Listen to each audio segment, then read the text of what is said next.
It's alive! It's alive! It's alive! It's alive!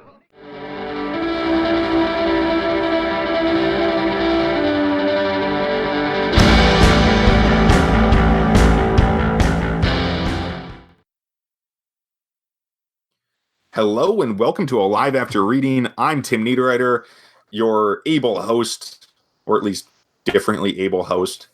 And with me today is a fabulous guest who I've been really looking forward to having on this show, Alasdair Stuart. Welcome to the show, Al. Hi, Tim. Thanks for having me on.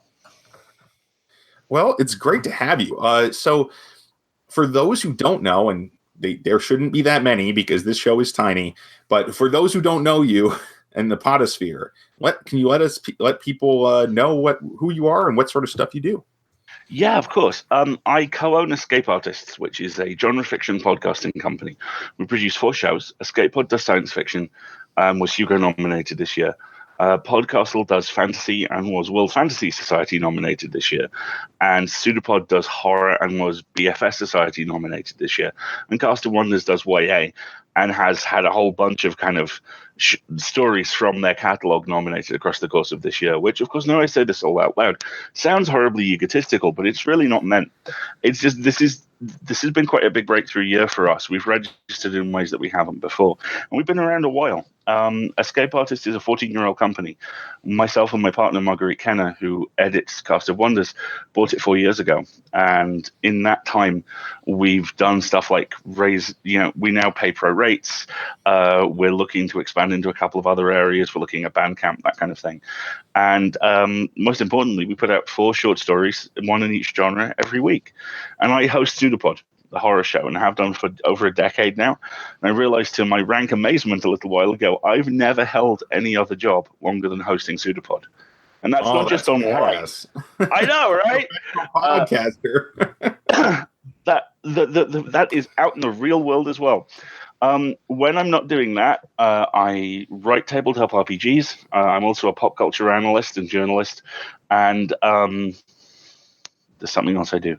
Yes, I just finished my first novel in a decade, thanks to NaNoWriMo. So thank you. So I'm about to head down into the edit mines next week. Yes, the dread mines. I've been plumbing those depths myself, and they are, well, they're kind of dingy. After I'm looking at a book that took me a year to write, it's 3 years old, and I wrote the first 50K in NaNoWriMo, and I'm like, okay, this is pretty NaNoWriMo 2015. So I was like, this is pretty dark stuff. I hope it gets better from here, but it's still just so enjoyable. Actually, I've really editing's really grown on me. I'll just say that. But yeah, that's fantastic, because I mean it's the part of the process everyone dreads. And I mean, I'm right there with you. With the RPG projects, I always really like the point where they come back to me and go, could you take this out and move this stuff around and maybe expand this a little bit? Because it's like playing with Lego. You can pull stuff apart and reassemble it in a different configuration and see if it works better. And I could do that for hours and have. The other thing I would say, I mean, I want to get to the RPG, the RPGs you write, because that's close to my heart. And we can't talk about it too much in this show because that's more than my other podcast. but which is about brain RPGs. It's Mooks and Monsters. Just so I got to plug that anyway. The thing about editing that I've noticed is, like, I think I'm equipped for it now that I never was before, because I've edited a few books and I think there's one thing that I talk a lot of shit about my English degree on this podcast. And lately I've been kind of thinking, maybe I wouldn't be so good at being ruthless with editing if I hadn't done that degree. And I think that's partially true. Having this go on. I'm right there with you, because I also have that degree, and I mean it teaches you. How can I put this? I always view it teaches you to be quite happy getting up to your elbows in a text, whether it's understanding or analyzing it or rebuilding it, and I'm very comfortable, and from what you tell me, I think you are as well, looking at the moving parts of narrative and working out whether the crankshaft's gone or whether it's the carburetor, and that's a really important skill, especially doing what we do. You can't be frightened of this stuff. You got to get in and move things around a little bit. Plus, I went to see the musical Avenue Q, and completely unaware of what was in it. And when the first line is a very large Muppet singing, "What do you do with a BA in English?" And Sold. the three, yeah, exactly. I think the three friends I went with were laughing at other jokes for the first half. It's possible they were still laughing at that and me for the entire first 90 minutes of the show, but it was a fun time anyway, Yeah, sometimes being the heart of the party, the life of the party, is more like being the butt of the joke too. So, exactly. Sometimes you have to take the hit. Yeah, but at least a BA, any BA stands for badass, and that's useful enough. Exactly. But I got to say, I actually should listen to more podcasts. I've kind of fallen out of listening to the fiction podcasts over the last few years, but I think you did actually. One member of my old writing group had an episode of Pseudopod, her story on one of those. Oh, cool. Yeah, it was. Cool. And I actually helped edit that story, or I helped work on that story, and it was so. It was wow! Experience. But it was Kristen Luna. I remember the name. Yeah, it was a story with the airport. Anyway, I don't want to spoil.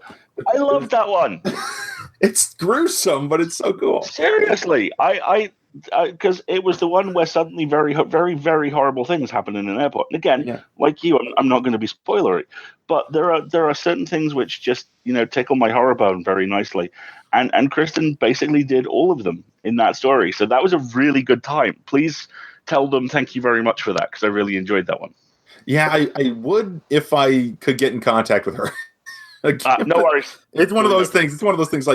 Hopefully she'll see this show. Maybe. Okay, but yeah. Anyway, long story short, that was an awesome story, and actually she helped workshop the story that I'm editing now. So it's kind of this weird, anyway, workshopping's interesting, especially when you have a good group, and I've not had a good group in a long time, but back then I did, and it was awesome. Excellent. Yeah, and it really did work apparently, because stories getting published at pro rates, professional stuff. And I guess back to the editing a little bit, just briefly. I think the one of the things that's helping with editing is it really is actually helping me write rough draft again too. It took a little bit. I was gearing up to it because I've been editing this book for a good 3 or 4 weeks. Mm-hmm. And I was at the same, I kind of had on the back burner while I wrote a new novelette for my other series, because I'm crazy. And I had to have the novelette out for November. So, of course, I got it out on the 30th. It was close, but I got it out. Still counts. Yeah. And close, but yeah, that does count actually. Yes. Anyway, so the point is, while I was editing that, I get to look back at this other story, and I edit that other story, and I'm like, wow, I've been really too precious. And it did make the editing faster. But the actual upshot is that making the editing faster is kind of a problem. There's less to fix here, but it took so long to write the rough draft. This is a story that's only 15,000 words long. It's actually less. And it took all month to write it. It's like, geez, Tim, what are you doing? I got to say. And I think and I'm a pretty quick writer, I should say. That word count wise, that would only take about 10 hours to write. So what was I doing with the rest of that time, It was frustrating. Yeah. Go on. Anyway, so I think we're having some technical difficulties. Still hear me? Yeah, I can hear you now. Yeah. Great. So much of this business is kind of invisible noodle time. You're always thinking about stuff, even when you're not actually putting it down. And I mean, like Absolutely. I say that as someone who's just finished my first novel in a decade. Took a big run up, and good God, the draft is terrible, but it's also complete. Yeah. I am very much in favor of a zero draft that is present, that isn't in my head. I could work with that. Absolutely. Yeah. And that's kind of what my point was. I should have just done a zero draft instead of taking forever on this kind of semi-polished thing that I ended up with before editing. And I know that's going to sound harsh to some people maybe, but I just think I think that would have been the better way to do it. That's all I'm saying. I think you're right. No, I'll be interested to see what your process is next time. Yes, absolutely. Anyway, so that's probably enough about me for this week. I talk too much. So you mentioned your novel that you've been working on. What kind of book is it, if you don't mind me asking? What kind of genre? It's Yeah, of course. It's science fiction, and it is, like I say, I had a decent outline which went hilariously off book sometime around day 10. And the short version is that it's basically focused on two different things. One of them is the Kármán line, which is the European recognized 100-mile altitude barrier above which nations cease to exist. Ooh. So this is why satellites are a thing. Because if it orbits above 100 miles, it's not going through your airspace. And the other one was, I was thinking an awful lot about basically the idea of altruism, filtered through capitalism, and all the kind of various horrifying environmental stories which you've hit across the last couple of weeks. Mm-hmm. And I am by nature, and I mean this is deeply weird for someone who works in horror, I suspect, a profoundly optimistic human being. I think we're going to be all right, just in general, but it struck me that the mechanisms of human culture which are most likely to mitigate and or prevent the worst excesses of global warming are going to be capitalist in nature. Now, this is not necessarily a good thing, but it is the thing which is most likely to happen. Mm-hmm. It also sounds an awful lot like I'm just zooming off into C-SPAN science fiction. I swear it's not that. People get punched, folks fall out of orbit. It's all good. It's a good time. But basically, a company develops what is essentially a planetary iron lung, a vine which will grow at any altitude in the atmosphere. And as a means of offsetting the hilarious costs of both this and their other primary project, which is a space elevator, they combine them. Ooh. So basically, there is this space elevator with this colossal vine, which is just slowly scrubbing the atmosphere wrapped around it. And above 100 miles, there's no airspace, there's no nationality, which means technically there's no law. So the novel is about two, at the moment they're called Void Marshals. That will change. One is a rookie, one is a veteran. One starts at Artemis Point, which is the anchor asteroid, on a downward cargo run. One starts at Port Nathaniel, which is the anchor point on Earth, on an upward run. And what becomes apparent is there are odd things afoot on both runs, and they are the same case. So it's these two people trying to work a very odd crime in not quite any nationality's location, 37,000 kilometers apart and closing all the time. Oh, that's awesome, man! What a concept! I especially love the closing thing. Like, okay, these are literally going to meet somewhere in the middle. I would assume. It is absolutely not a spoiler given how inevitable it is. That I promise you, there is a chase across the roofs of these two things, thousands of miles above the surface of the Earth. I have thrown every single action adventure trope that I love into this thing, and all I have to do is rearrange them now, which is going to be just as much fun as writing them, hopefully. Yeah, plummeting to your death has never been such fun since Slingers. Anyway, that's your Matt Wallace. Exactly. Exactly. Yeah, it's interesting. I mean, obviously, a number of other falling to your death scenarios come to mind. Anyway, we'll skip over those because they're in jokes for me, and I enjoy them, but we don't need to go into them. So, yeah. So, that sounds fantastic. I'm so excited about that kind of thing. I mean, the near future, and even the urban fantasy actually are parallels to me. Oh, very much so. Because you have a set. I mean, I don't know how near future yours is, honestly, because the space elevator. It sounds like you're near future though, based on your description. I guess I jumped to that conclusion. Oh no, you're accurate. It's about 80 years upstream. Okay, cool. I wasn't totally off base, so not at all. So the neat thing about that, and I just actually have a cyberpunk series that doesn't really work as a cyberpunk series out. It's called the Root Conspiracy series. It's had a different name before, and I just recently did the omnibus for that, and I just thought, I was like, wow, if only this was more in genre. And I worry about that because that book, it's gotten excellent reviews, but nobody reads it. It's one of those things, or very few people read it now. And I gotta say, having the action adventure side of it's something I missed out on. That's one of my problems with that series, and it's something I really adore in fiction is when we have some excitement and it's not all cerebral, you know? Yeah, absolutely. And it's my old writing group in the city I used to live in. A friend of mine there had a term he liked to use, which was resolution. Wrestle, UTION. And he said resolution is what happens when the conclusion of your book is two characters fighting to the death on a bridge, which is probably on fire. Yes. And I always try and steer not entirely towards that, but I mean, I grew up in in the first golden age of modern television, so I am conditioned to think in like a 3-act structure, and at the end, the bad guy probably gets punched and handcuffed away, and that's something which I always try and bring to fiction wherever possible. That it has to be. I always find accessible is a very loaded word, but it always it's a useful term here, I think. Yeah, but it always has to be accessible. You can have the big cerebral stuff, but at the same time, sometimes you also just have to have someone, being put in handcuffs while someone else yells, "You Nick Chummy, put your trousers on," Oh, yes, indeed. So the specifics there sometimes get me. Yeah, and that's one of the things I did just start another book today because, what do you do when you finish one book? You start another. Start another one. So I start another rough draft. And I was thinking to myself, this is actually way simpler than that other stuff I was writing.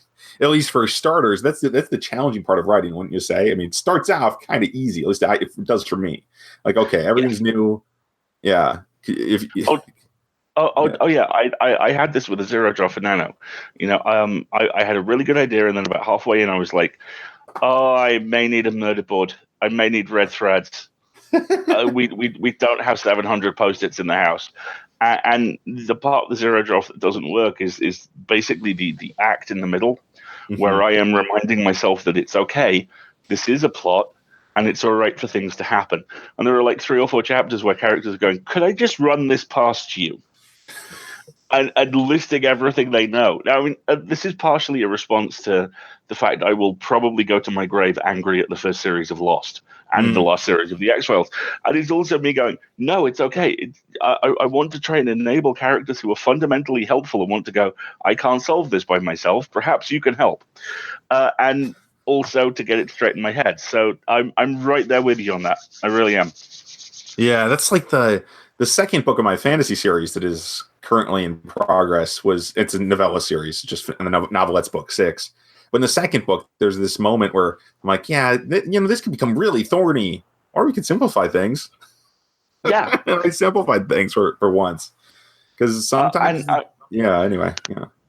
I mean, it's kind of an obvious go-to these days, but the best example of it I've ever seen is, I think it's the pilot episode of Firefly, where they've successfully captured the guys who've come to kill them. And Mal walks up to the first one and goes, "Go back to Badger and tell them we're done." And the guy's like, "Screw you," kicks him into an engine. Yeah. Walks to the next, "Go back to Badger and tell them, what? Yeah, sure, fine, okay." And just that kind of straight ahead problem solving is something I always really like to see in fiction, whatever fiction. Absolutely, yeah. Let's just get rid of that issue. Like, if the characters can solve the issue, it's and like there's that, I forget which rule it is. It's kind of like the plot version of the Bechdel test. Yes. Because it's the one where if the characters just talk to each other, the story doesn't happen anymore. It's over. And I like it when the characters can talk to each other. Frankly, it makes it much easier for me. Yeah, and then it can tell us, where do we go from here? Story's not over. It can't be over yet. Yeah, go on.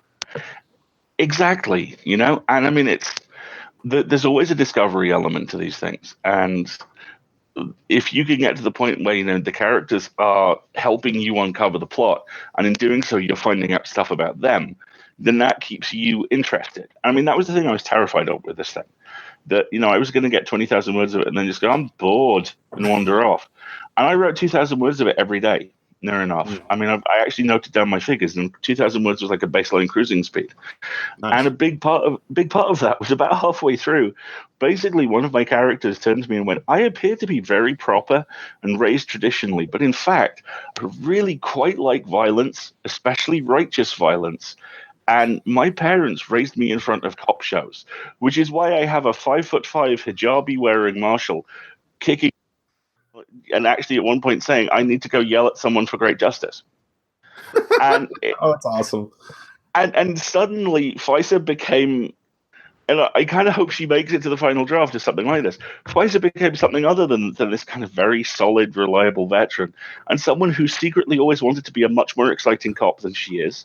So when she gets to be the much more exciting cop than she is, she's at the one hand horrified, and on the other she's like, yes, finally, That's beautiful, and you can do that so many levels in any story. But I think that sort of thing is really compelling to me. Like I'm one way, but I wish I was this other way. Because isn't everyone like that? It's on some level, everyone's got some part of them that's like that, Exactly. Yeah, and I like for example, I mean, actually, the character in the book I'm writing, I'm not. This isn't a spoiler. He's not the main character. He's not even a major character, to be honest. But he wanted. I knew right away. It's like, okay, this guy wanted to be like a soldier, but he was back in the war, but he never really got the chance.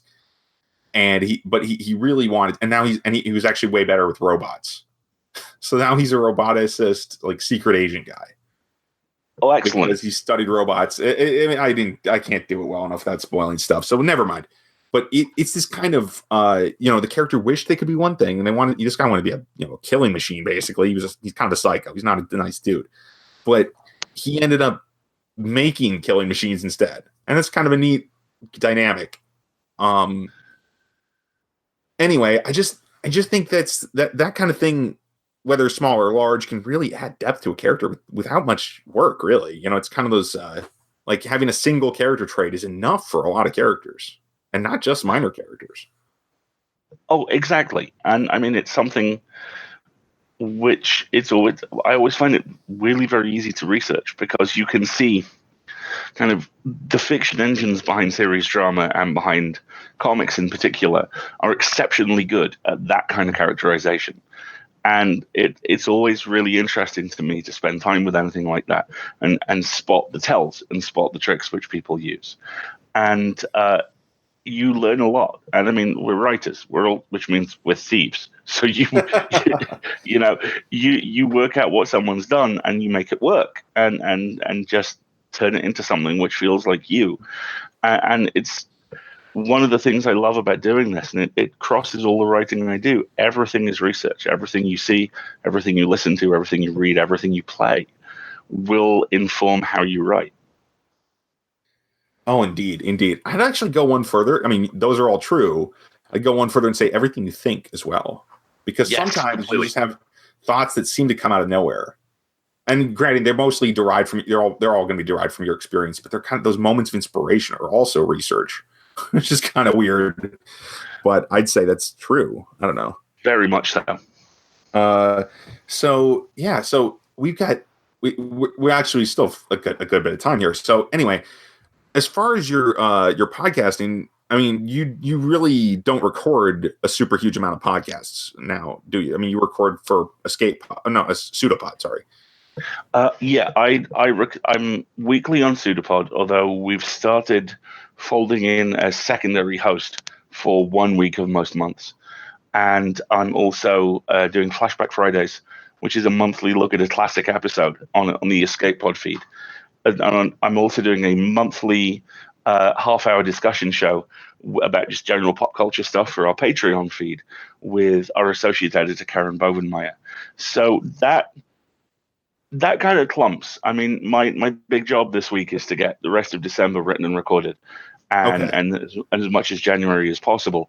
But what it basically means is that about once a month, I'll have 3 or 4 days where it's all I do, and the rest of the time I just have to monitor it, Okay, that's cool. Yeah, as opposed to putting out, like, I record at least 8 shows a month, more like 10. So, wow. Well, I mean, they're little shows like this one, but or smaller actually. Some of them are only 20 minutes long, and I do those with the co-host, so it gets pretty fast and pretty fun. But it's kind of nice. It's kind of it's my RPG show I recorded with a fantastic actor named Rob Ward, who is I knew him from college, and he's just he kills it when giving GM advice. Let's be fair here, people. If you never listened to that show and you played RPGs, you should. So, especially if you run RPGs, I should say. So anyway, I plugged that show a bunch today. Rob, I hope you listen to this. Anyway, so anyway, as far as that goes, it probably wouldn't conflict a lot with your writing time, I guess. I mean, running the other podcasts, obviously, the business side is going to be involving as well. Yeah, I mean that's constant. That's a couple of hours a day, and the only reason that we're able to do that is there's two of us. And Marguerite and I have very complementary skills. She's an extraordinary organizer, and I'm very good with people. And and that doesn't mean that either one of us is weak in the other field, but it means that we kind of have two natural streams which we can work with, which also means that as stuff comes up, we can deal with it, pass it off between us, pass it off to our editorial teams. I mean, we have close to 100 people working for us across the world now, which Holy is crap. Oh, incredible. Cool, so, I mean, a lot of the time, my job is to go, I don't know, but this person might. And you just have to do that. And thankfully, 9.5 times out of 10, the other person does, which is great. Yeah, no, it's so cool. I mean, being able to bounce ideas off of other people or just have other people you can count on is something I've never really had as a single freelancer. Except until I started podcasting with my co-host, because that show's older than this one. So I started that one first, and I got to say, sometimes when having two people is way easier than having one. So I definitely see that, and I can't imagine what it's like to have 100 people you can call. I mean, I kind of do because Facebook is a good network, but for me anyway, I think the best example I can give you is the Hugo nomination, which was frantic for a week. Because basically they told us, we got the confirmation email, and then 2 days later we got another email going, so here's what we'd like in your Hugo voter packet, and we'd like it in 4 days. And oh boy. we found ourselves in this really difficult situation, which is such. Mer has this lovely turn of phrase. My diamond shoes are too tight. I know, kind of complaining that you've been Hugo nominated sounds weird, but it was this real technical challenge because we were the first podcast to be nominated at that level. So obviously we wanted to set a high watermark for everyone that we desperately hope is going to follow us up there now.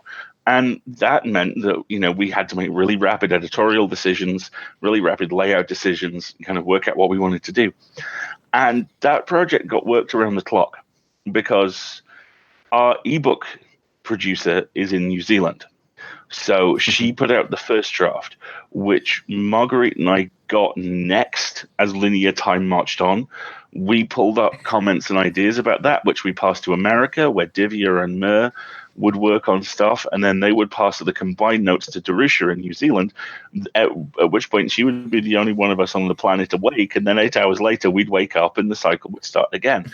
And that's why our voter packet looked like a week had been spent on it, because it basically had. It was like a week's worth of person hours just across a 3-day period. And I've never been happier to have such a network of people than I was that week. That was really cool. Yeah, fantastic. I mean, it's so tough. I mean, it's like you got to be prepared to get bigger. It's like I've heard people say that about J.K. Rowling. Like, back in the old traditional publishing world, especially, you can't make yourself successful. However, you can be prepared to be successful, and that's kind of what you're describing. You were people that you could help. Yeah, go on. And it is the hardest thing in the world because this profession has something in it which means that you are almost incapable at times of seeing when you've done something well. Or we're still more and more insidiously assuming that you have done something well and may be rewarded for it. And that's a needle I try and thread daily sometimes. Prepare to succeed instead of prepare to survive. And it's a challenge. And it's one that's going to be a challenge for a while yet, but I'm getting there, and everyone is. You have to be open to the possibility that stuff will work. And if I'm taking a lesson from 2018, it's definitely that. Oh, that's a good lesson. Yeah, sometimes, and a good lesson from an optimist too, because some of us don't have that kind of optimism all the time, or ever. Coming from inside us, but. It is no, that's phenomenal. I love the idea of just, being prepared for the best as well as the worst, right? You got to do it. You Yeah, got to do both, because obviously things could go bad, but who knows? It could work out exactly. too. And if you don't, if you're not I know this one author he's now got I think it's a middle grade book. It's some younger kid book out recently, and through a traditional publisher. And I met him at a convention a few years before that published, and he had published a big epic fantasy book through Amazon and I presume other sites as well. But he was telling me about and I was just setting up to become an independent author at this point. So I didn't really want to hear it when he said it's very difficult to be an independent author. I'm like, okay, sure, I'll do it anyway. I mean, basically, and he said, because he said he's like, yeah, his book made a big splash, but he didn't come out with the next one in time. Basically, is what he said. It wasn't fast enough, so he kind of got lost in the shuffle, and that's what he was saying. What he was saying was so difficult. And I totally believe him. I mean, he had major praise quotes and stuff. He had probably a fair number of sales. His cover was pretty good. It's that kind of thing, Yeah. I've lost count of the amount of people who've been in very similar situations.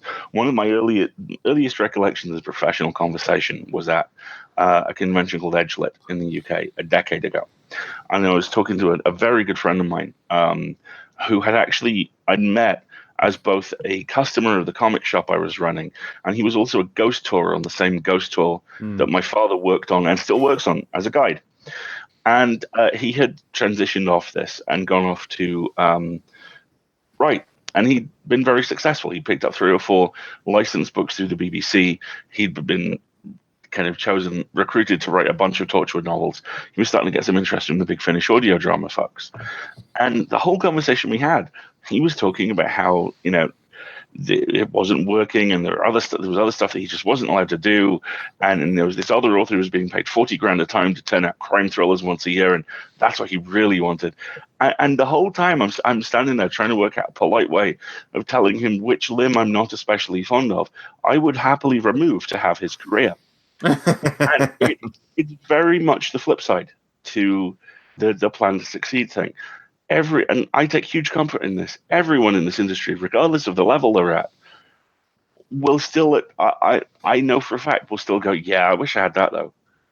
And it's another one of those balancing acts. You have to stay hungry and you have to stay pushing for the stuff that you want, but you also have to see what you've done, and appreciate it. Yeah, that's key, and it's key to keep going. So, but we are running out a little low on time now. So, as far as what you've been reading lately, this would probably be a good one for recommendations. If you've reading or listening to, obviously. I mean, if you've been fiction, though, generally is what we prefer here. Either way is good, though. Oh yeah, I'll give you 3, all fairly quick. Cool. I just finished an audio drama podcast called Olive Hill, which is I think it's probably the best audio drama podcast I've heard this year. It's about a female journalist who returns to her small country town to deal with a death in the family. And as much to pass the time as anything else, she also decides to investigate the mysterious disappearances of 2 girls from her school during her time there. And it is extraordinary. It's lyrical and haunting and compassionate, and perfectly captures the idea of this town that's on the edge of everything, where nothing is quite right, but nothing is quite wrong. Earlier today, I finished Kitchen Confidential by Anthony Bourdain, and it is extraordinarily fun. Bourdain, I've come to very late, relatively, but he occupies a very similar position in my kind of cultural map to Henry Rollins, in that he was one of these guys who was passionately interested in everything and could write articulately about everything, and was just painfully aware that sometimes he just sucked, but that he would just power through anyway. There is a section in there which opens with him being woken at 3:15 a.m. by his baker. And the first line is, "You got to feed her, man. You got to feed the beast," which is Hunter S. Thompson descent into baking mania. Seriously, because his baker is obsessed with this oil drum sized sourdough starter he's got that he has to feed every 12 hours. And it's so funny. So yeah, Kitchen Confidential, which I can't recommend highly enough. And I'm most of the way through Rosewater by Tade Thompson, which is on my Hugo ballot this coming year. It's stylistically similar to stuff like Stalker or Roadside Picnic, with this alien artifact in the Nigerian city that has grown up around it. And the main character is slightly attuned to the artifact in a very odd way. And the novel explores the kind of accretion culture that has appeared around this thing, and is very film noir and very wry and very funny. And it's just amazing. It's really good. All great recommendations. That's yeah. I got to say, I've got to check out Kitchen Confidential. You really sold me on that one, especially. So, and I don't read a whole lot of, I've never read a book by a chef before or whatever, I've obviously more than that, but it's one of those things like, wouldn't have occurred to me, It's really good. Yeah. And as for my recommendations, I'm still reading The Black Company kind of slowly, the Glenn Cook series, first book. And, I'm a good third of the way through it now. And yeah, I know I'm terrible. I mentioned this like a month ago, but I'm extremely hyperactive and attention deficit as a reader and most other things in my life. So, it's kind of hard for me to stay focused on a single book, but I will finish it, if not this year, or then early next year. And then, and to show you how attention deficit I also have two others. I'm listening to Paul E. Cooley's Derelict Tomb from Audible. And it's also available free as a podcast. And he's great. I really enjoyed the first book, and I just listened to this one while shoveling snow. I started listening to this one while shoveling snow yesterday, and it's really cool. Still, it's just as good as the first one. And in fact, I think it's just going to keep getting better. And I just hazard a guess. I'm a huge Paul Cooley fan. Even going back to his stuff that no one else read, apparently. The Garaga's Children series, I really enjoyed. Anyway, what was the last one is. Oh, right. I mentioned this to you before the show, Al. It's Matt Wallace, Lust Locked, one of his second Sin du Jour book.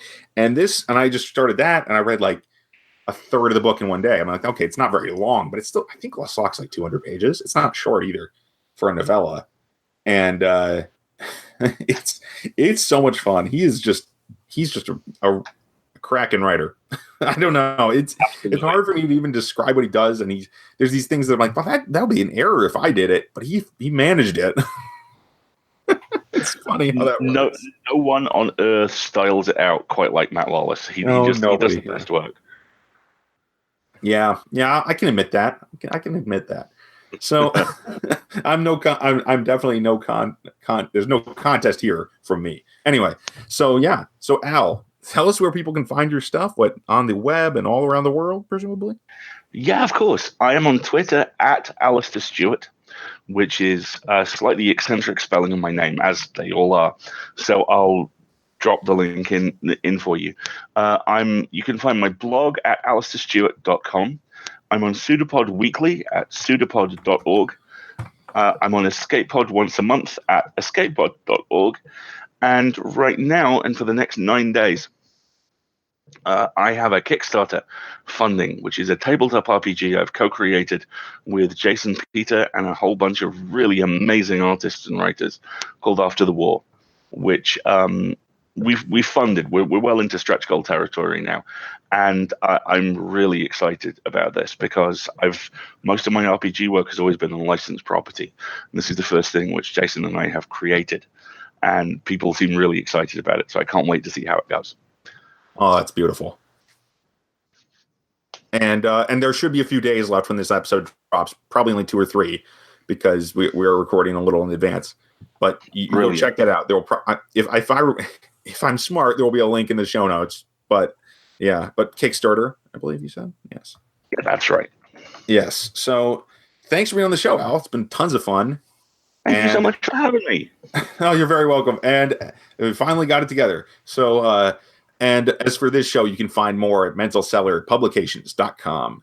And then you can follow me on Twitter. I'm at TNiederreiter, so just a big fat capital T and then my last name. So if you can spell that, you're in the club. You're in. And you can look for my My books at Fire Mage just dropped last week. That's the 6th book in the Spells of the Curtain series. And as of this recording, I'm looking at releasing the first Pillar Universe novel, Stormfleet, on the 19th of December, 2018. So go get that. And if you're listening to this time shifted, go get that. Thanks for listening, everybody. Take it easy.